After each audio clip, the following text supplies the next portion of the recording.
Good morning. Our topic for today is to solve quadratic equations by factoring. So let's have an example. We have here x squared plus 11x plus 10 is equal to 0. So some quadratic equations can be solved easily by factoring.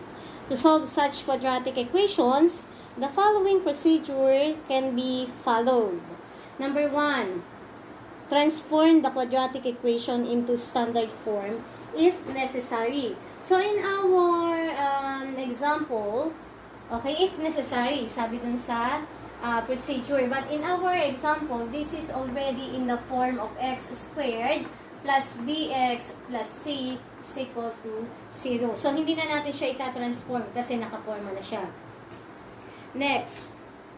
Factor the quadratic expression. So, ifa-factor na natin iyan. Okay? Kaso, what number are we going to factor? Okay? So, this one, the constant term, 10, okay, is the number that we're going to factor.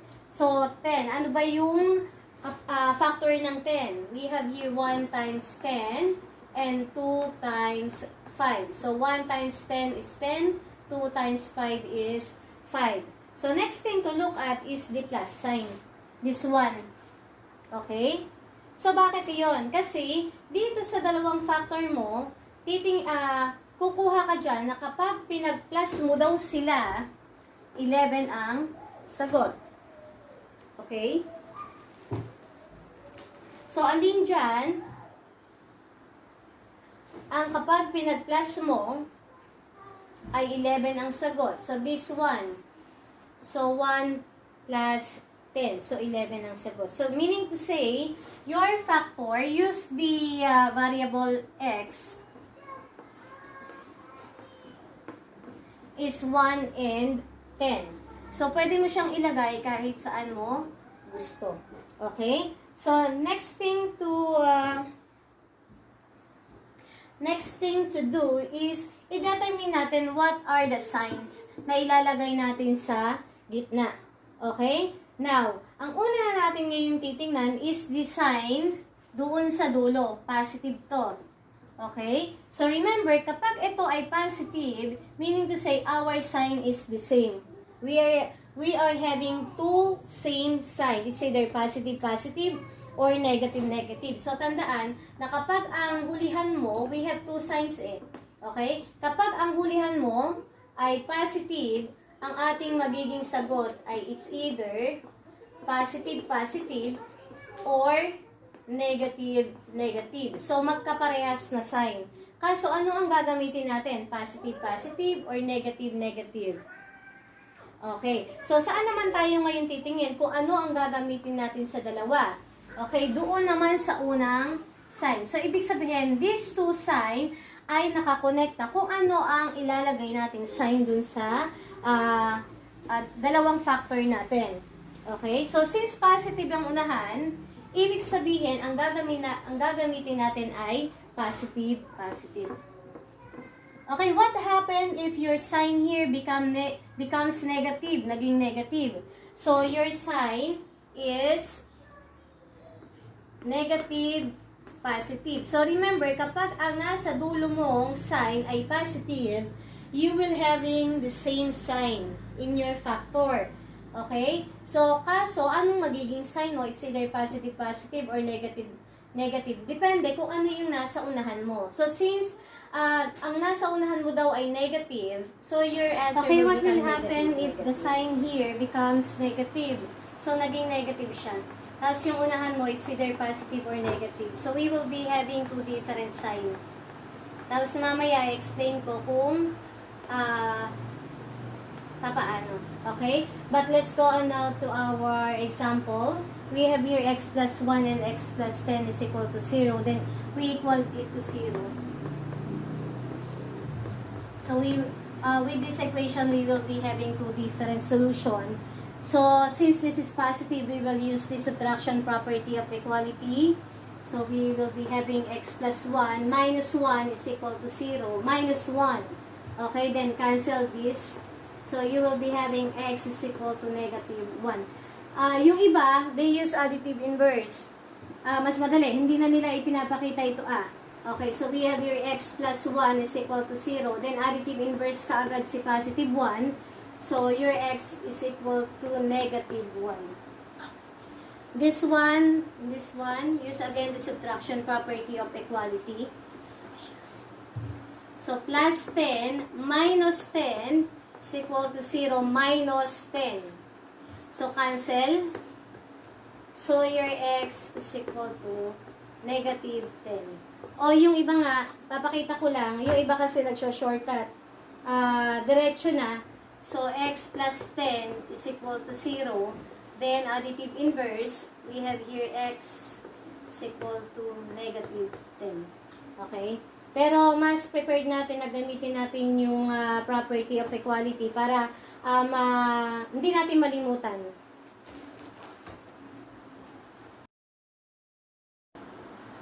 Okay, next example, we have your x squared minus 7x plus 12 is equal to 0. Okay, so, still our example is having positive sign in the last part. So, meaning to say, our factor, variable of x. Okay, our factor will be having two same signs. So, it's either positive, positive, or negative, negative. So, it will depend on the first part, kung ano yung nasa unahan nyo. Okay? So, since the first part is negative, so meaning to say, we will be having same sign, which is negative also. Okay? Then, ano yung ating factor dito? Okay? Let us factor 12. The constant term. Okay? Ma'am, lagi po ba yung constant term ang pinafactor? Yes, of course. Laging nasa may hulihan. So, we have here 1 times 12, 2 times 6, and 3 times 4. Okay, so we have here 3 factors of 12. Meron pa ba? Wala na. Okay, so which of these two numbers, when you add, the answer is 7. 1 plus 12, 2 plus 6, 3 plus 4. So we have here 3 plus 4. So since parehas naman yung sign nyo, you can put the 2 anywhere. So kahit saan. So, gusto kong lagay dito 3, dito 4. Pwede mo namang sagot ay 4 and 3. It's up to you. Kapag lang parehas ang sign. So, kapag positive, positive or negative, negative. Pero, once na magkaiba na yung sign, hindi mo siya pwedeng pagbaliktad. Okay? So, rule number 3 is to apply the zero product property.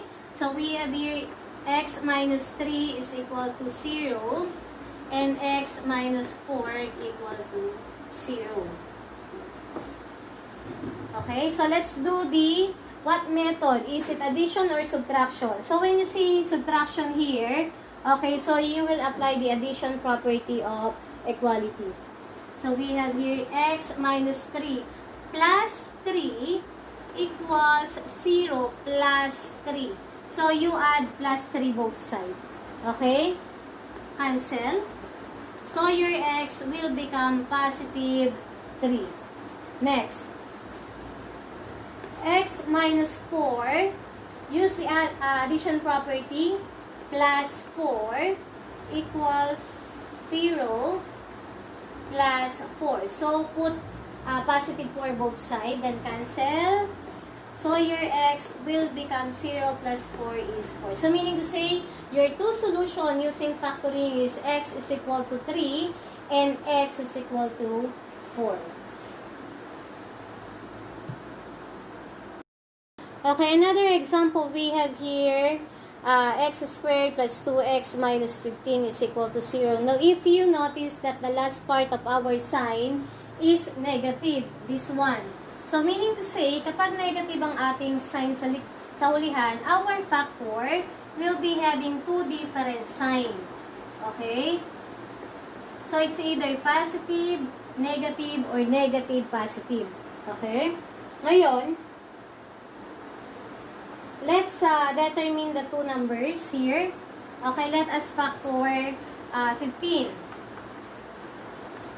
So, we have here 1 times 15, 3 times 5. So, yan lang yung factor ng 15. Then, which numbers when you subtract it, okay, the answer is 2. So, kita naman na 3 and 5. So, you use 3 and 5. Now, the question is, saan mo ilalagay si 3? And saan mo ilalagay si 5? Okay? So, here, dito ka pa rin magbabase sa first part ng sign niya. Since the first part is positive, dun mo ilalagay yung pinakamataas na number dito sa dalawang factor mo ng 15, which is 5. So, meaning to say, your 5 will go to this side and the 3 will go to the negative side. Okay? O ma'am, paano pag negative to?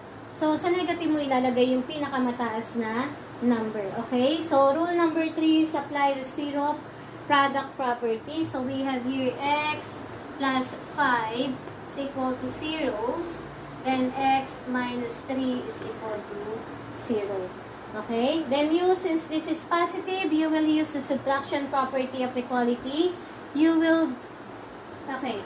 So, x plus 5 minus 5 is equal to 0. Minus 5. So, cancel. So, x is equal to negative 5. Next one. You will use here the addition property of equality. Minus 3 plus 3 is equal to 0. Plus 3. You will put plus 3 both sides. Cancel.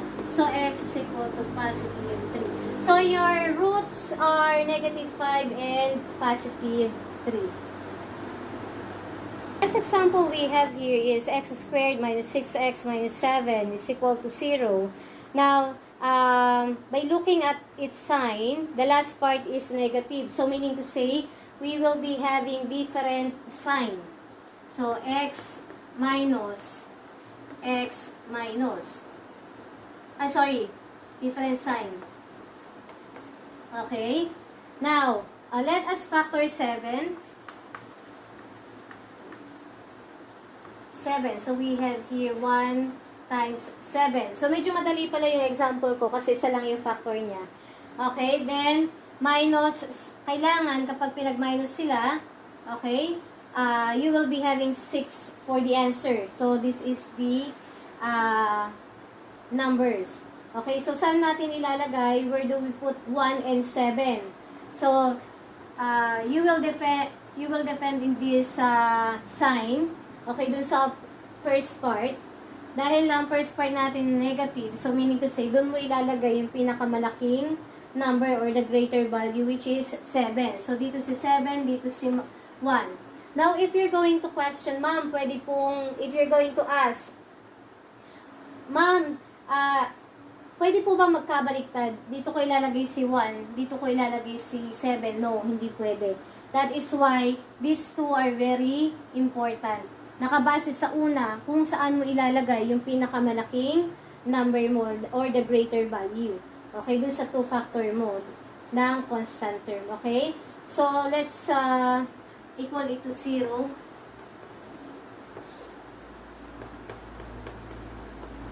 Okay?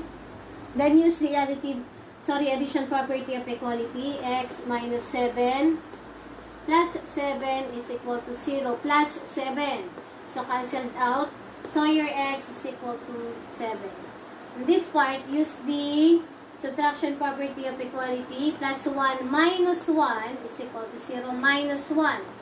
Cancel. So, your x is equal to negative 1. So, your two solutions are 7 and negative 1.